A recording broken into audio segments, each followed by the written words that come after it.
Good morning and welcome to the EPL Index Transfer Daily. The managerial merry-go-round is in full flow. There's in and outs, as we're calling the tune, as it were. There's all sorts happening. It's not a quiet start to the window on Friday, the 24th of May. So let's get right into it. And a little bit different for this one, but it's important to mention Lucas Paqueta, isn't he? The West Ham midfielder, the attacking midfielder. Now, people think, why are you talking about this? We all know about the betting charge. The FA have charged him with offences. A couple of things on this with links to transfers. There was a big suspicion, as a few have reported, and we'll say it again, various outlets, that he was a top target for Manchester City this summer. And obviously, it led to the issues last summer, didn't it? So it feels like it's going to kill it dead in the water. So West Ham may have to look again. I suspect he was going to be their big sale. Manchester City, not that they're short of a bubble, don't get me wrong, but we'll have to look again. So that is a starting point, as a few have mentioned. Let's get into the managerial stuff. I mean, this is crazy, isn't it? To think if you get relegated with Burnley or you just about get promoted with Ipswich, which is a great achievement. I should knock that from Kieran McKenna and Leicester Enzo Maresca. You can now be in the mix for Bayern Munich, Chelsea, and United jobs. It's insane to say that, isn't it? But that is where we are. So there's a few others in the mix. Let's read the headlines and where they're coming from. And again, there's a lot of various outlets, but to quantify, Tommy Tuchel, he is a free agent. We know is the leading candidate to replace Eric Ten Hag, according to The Guardian and a few others. Interestingly, I mean, it's less than around 40 hours or less than 40 hours before United play an FA Cup final, and there's managerial shortlist everywhere. Tommy Tuchel tops it according to people. Pochettino, he said yesterday, even Kieran McKenna's on it. And as the Manchester Evening News have gone a bit further, their local rag, he is open to taking over at United as if Ten Hag leaves. Maybe just as and when. You can make your own suspicions on that. But yeah, the Guardian has Tuchel. The MEN News has McKenna. However, the Times goes a bit different. They say, focusing on Kieran McKenna, that Brighton are confident of beating Chelsea to his signature. But if Brighton don't get McKenna, they are tempted to hire back Graham Potter. So to go full circle after De Zerbi. I mean, how insane is that? He's done brilliantly, Kieran McKenna. I mean, he got promoted from League One, now the Championships. It's a brilliant achievement for a young manager, but he's got zero experience at the top level. I know people say he's been a coach at United, but not being the head coach, the manager, whatever, at top level. And now Chelsea, Brighton, and potentially Manchester United are after a coach who's got zero experience. And I know people will say, well, De Zerbi didn't. Yeah, but from top leagues, I'm talking, he doesn't have any top league managerial experience. That's just where we are. And on a little bit of it, Chelsea, and a few have this, interestingly. Chelsea, according to TalkSport, are set to appoint Enzo Maresca, as in they've approached Leicester to ask for managerial or about their managerial vacancy for permission. And again, we mentioned yesterday, didn't we? Suggestions are that there's a somewhere around £8 million compensation clause in Enzo Maresca's contract. I mean, how utterly insane is this, eh? Championship managers becoming Prem managers, potentially in big clubs overnight. But yeah, the managerial merry-go-round is in full swing. And looking at other things, players. Now, Newcastle feature heavily in player chat because quite a few plot this. Luke Edwards in the Telegraph had this. He's obviously well connected there. Does a lot of Newcastle stories.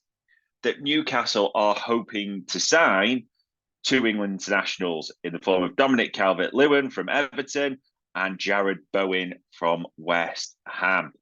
Now, they won't come cheap for obvious reasons at all. And it's a little bit strange because you look at certain other things and you think, hold on, Luke Edwards wrote the other week that Newcastle were looking to balance their books, i.e. FFP, and the implications for them.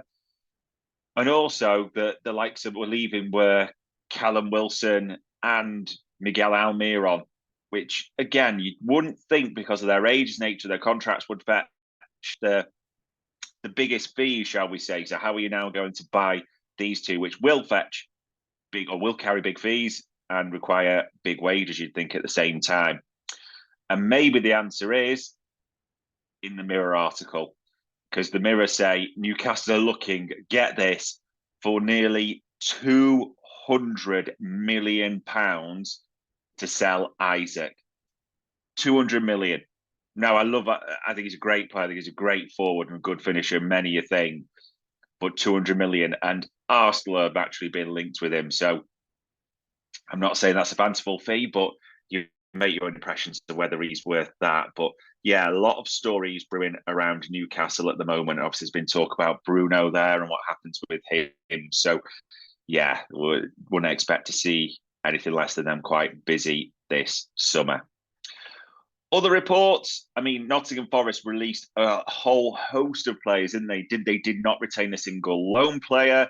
They let a lot of players' contracts expire and go. The only ones they renewed are Willy Boley and Ola Aina. They triggered the extensions in those. But as iNews points out, they will still have to sell players before the end of June to obviously comply with FFP, PSR as we call it, the profit and sustainability rules in the Premier League.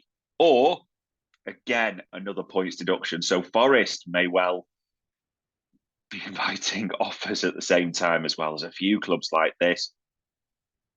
Also, Bayern Munich, according to Football Insider, there's a few they've mentioned here. They are keeping eyes on John Stones. And I should just say them because there's a few others, and it's worth talking about a few City players. Quite a few have got that they're in Bayern Munich are interested in Jack Grealish. And we talked about this yesterday, didn't we? 90 Minutes also say that City are open to selling their goalkeeper, Edison, under the right terms if he wants to move to Saudi Arabia. So that's one that's come up quite a few times, isn't it? So it'll be interesting to see what's in that. There's probably no surprise that after as well his exploits in the Europa League final, he scores a hat-trick for Atalanta as they beat what seemed unbeatable by Leverkusen, that Ademola Lookman, a player who's played in the Premier League before, is attracting interest from clubs. And it's interesting, the Times has got it that he would fetch around £30 million with a focus on the fact he has 20 goal contributions in the last 2 seasons. Moving on to other random news. So The Guardian has that Lopetegui's now in at West Ham. Obviously, that was confirmed yesterday, wasn't it? That he wants Wolves' Max Kilman as his first signing, as he plots to sign 6, apparently. So that's a big overhaul, and you wonder where he's going to get the money, especially for Paqueta. So it might be interesting to keep an eye on a few. A few have mentioned in the sort of briefed in their articles that Kudus might be one they look at flogging to raise money. But Max Kilman, Wolves, Gary O'Neill's mentioned they'll probably have to sell, won't they? So that's an interesting one. Another story, Telegraph have got that Arsenal are interested in Feyenoord and Netherlands goalkeeper we mentioned the other day, Justin Biljo, as a replacement for Ramsdale. There's quite a few running that story. Has got a checkered injury record, Justin Biljo. So we'll be interesting to see what happens there. Sky Sports Germany, specifically Florian Plettenberg there, mentioning that there's still negotiations for Burnley and Bayern Munich. So it's around £17 million Burnley are seeking to release them. Absolutely crazy. Interestingly, though, the Mail have got that with the full expectation that company does go there. Craig Bellamy, his assistant, is not going to be joining him at Bayern Munich. It's important to say that's what the Mail are leading with. So might be going for a whole new support cast as well. The Evening Standard is still that's doing a story mentioned for the last few days as well, that Chelsea are still listening to offers for Trevor Chalobah and Conor Gallagher, their homegrown, that would obviously fetch the most value under FFP. So an interesting one. There's a lot of winger and attacking midfielder talk as well. Liverpool, apparently, according to 90 Minutes, turned their interest to Leeds Somerville after opting against moving for Newcastle and England winger Anthony Gordon. Yeah, that's a rumour that's been brewing a lot this summer, isn't it? Liverpool have real interest in Anthony Gordon.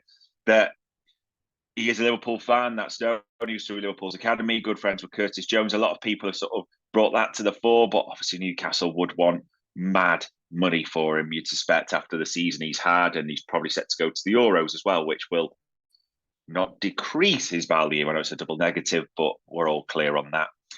Speaking of wingers, Football transfers says that United are leading the race for Elise. That is set to be some race this season. Villa, interestingly, according to Give Me Sport, the forgotten man, they're considering terminating Coutinho's contract. You almost forget he was there, doesn't he? Because he's been moving around so much. The Guardian, speaking of wingers and speaking of clubs we mentioned before, say that Tottenham are set to target Callum Hudson-Odoi. Now, obviously, Nottingham Forest got him from Chelsea for £3 million. You would fancy they can make a handsome, very handsome profit, which might naturally help PSR, FFP there as well. Chelsea winger, and keeping on the winger theme, innit? Amari Hutchinson, who's been on loan at Ipswich all season to help them get promoted, is currently a target, according to Football London, for a few Dutch clubs. So Ajax and Feyenoord are interested in the youngster. You'd think he could fetch, again, help their PSR, FFP scenario, homegrown and all that, could help their figures.